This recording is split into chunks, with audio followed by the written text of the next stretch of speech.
Hi, just out for a little walk in the fast approaching autumn. The leaves are falling, there's nuts about, lots of fungus about, toadstools, mushrooms. So I'm out with my camera, just taking a few photographs. I've just brought a small bag, a bit of food in, water, my hammock. Just bought the DD Superlight hammock and the tarp. Oh, it's obviously not raining today, so I don't need the tarp up, but they all fit nicely in this bag. Fire lighting gear, food, drink, that's it really. That's all I need today. My camera gear. It fits away really, really small that. I mean, that'll fit in a wild camping pack, so I can take it just in case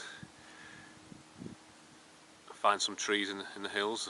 Sometimes there is, and it's hard to find a flat spot, so I can go in wild camping gear, and it can also go in a day pack for bushcrafting. I think it appears delicate. I'm sure it's not. I'm sure it's tougher than it looks.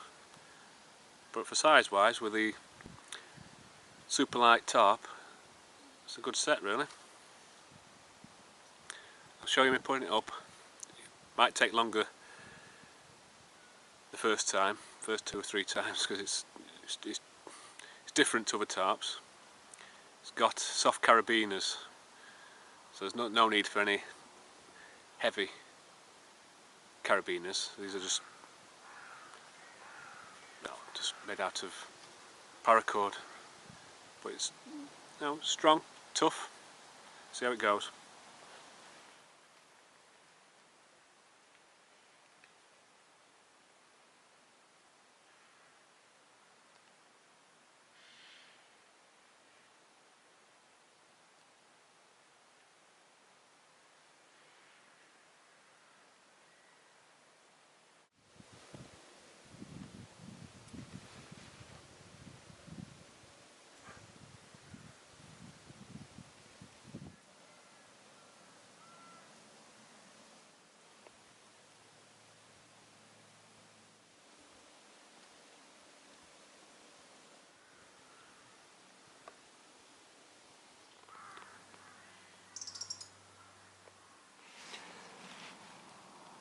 Been asked to show what I keep in my first aid kits.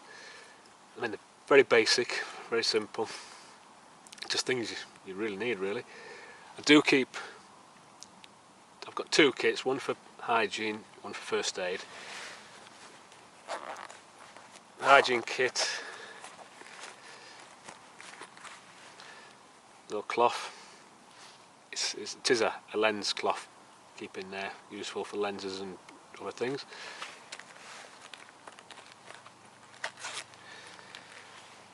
Suntan lotion, up in the hills. I've been caught out a few times, burnt, not bad, but enough. You wish you brought some, so there's a little bit in there to use. Some duct tape, useful for other things. Quick field dressing, repairing things. This is a bug zapper. It's supposed to give relief to mosquito bites. Wherever you've been bitten, you zap it, little electric charge. It's supposed to give good relief. I'm not convinced, but still trying it, see what I think to it. Water purification tablets, just in case I haven't got a filter and need something to drink. Plasters, wipes, in case I can't get to the first aid kit. Hand sanitizer, and a toothbrush. You can put toothpaste in there, close it. It's from a an airplane ride we went on.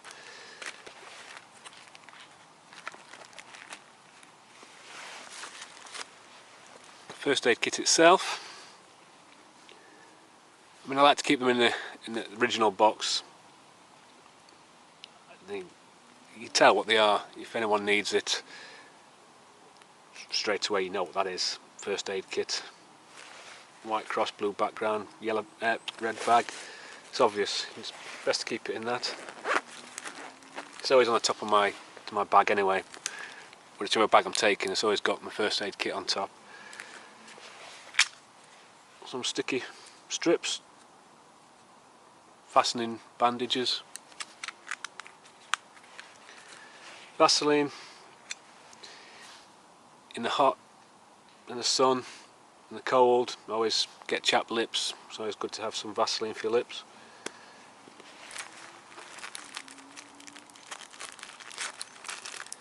This one, just some bandages.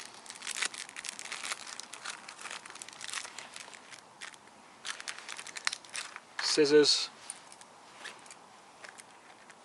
Tweezers. Paracetamols. Imodium.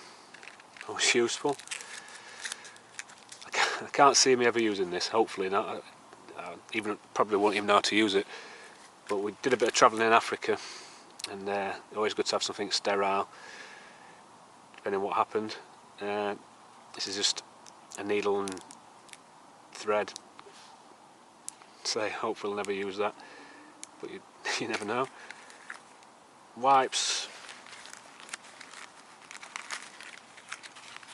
More wound cleaning pads.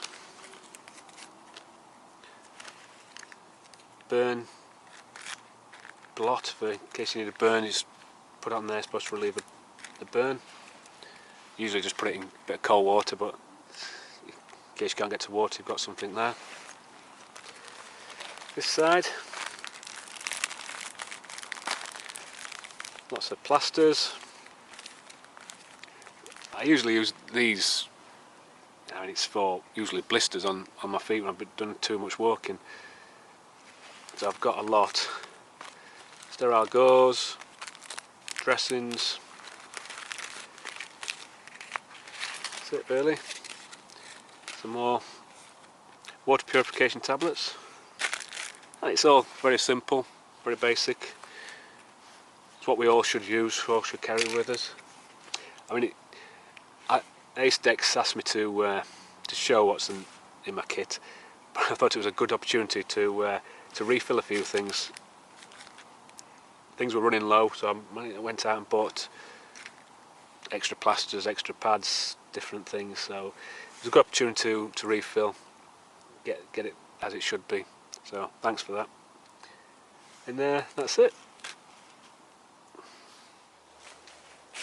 This is my Superlight Tarp and Hammock. So I've set it up. I've used the same guy lines as my previous camp. I use it as a tarp tent. So I don't want to have to keep using two sets of guy lines. So all I've done, I've added an extra ridge line. That's new. It's tied on with prusik knots, keeping it tight. I like to have the tarp flat against the hammock at the back, across, creating a porch. This can be lowered down at night, try and trap some of the heating, because this won't have I also have a sleeping bag and an air mat on this for my wild camps. But I think that'd be good enough. I mean, it's just a secondary sleeping system. It'd be a tarp tent first, and if I can't get a flat space and there's trees about, I've always got a backup for a tarp and hammock.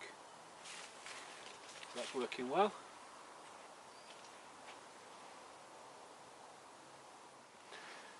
As moving with tarp setups, use a prusik knot linked to a split ring there on the last loop. That way you can create tension on the tarp easy enough, and it's easy to get off and on with a split ring. Just pop that off and that's it. Same on the other side. It's quite simple, well, very simple in fact. Because this tarp's quite delicate. I don't want the ridgeline running underneath the tarp, so I've got it through the hoops at the top.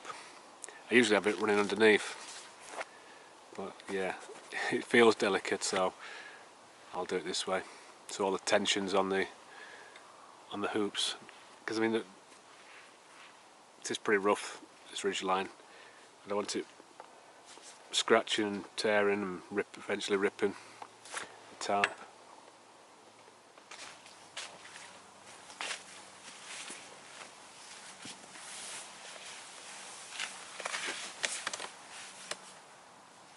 You almost feel like you need to take your shoes off in this. It's so delicate, but I'm sure it's tough. But I like this flat against the back of the hammock.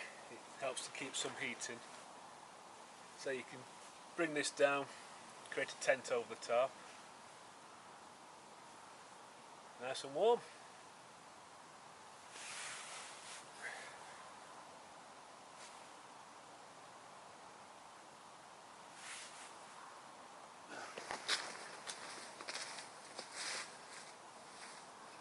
So it's from this, a 3x3 tarp and hammock,